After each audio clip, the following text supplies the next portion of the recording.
പലരും സ്നേഹിക്കുന്നുവെന്ന തോന്നലിലാണിപ്പോൾ ജീവിച്ചുകൊണ്ടിരിക്കുന്നത്. ധ്യാനമില്ലാത്തത് കൊണ്ടുള്ള ഹുങ്കാണ്.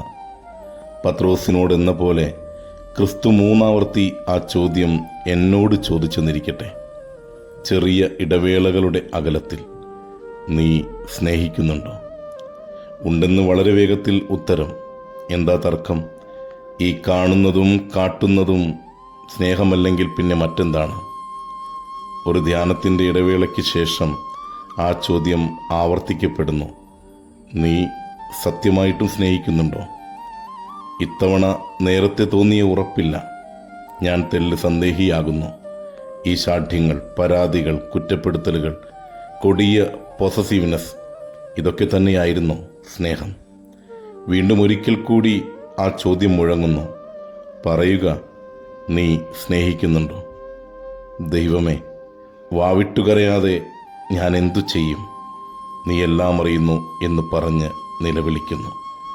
ഒരു മാത്രയെങ്കിലും തൻ്റെ സ്നേഹജീവിതത്തെ തിരിഞ്ഞു നോക്കുന്ന ഒരാൾക്ക് അങ്ങനെയല്ലാതെ ആകാൻ തരമില്ല.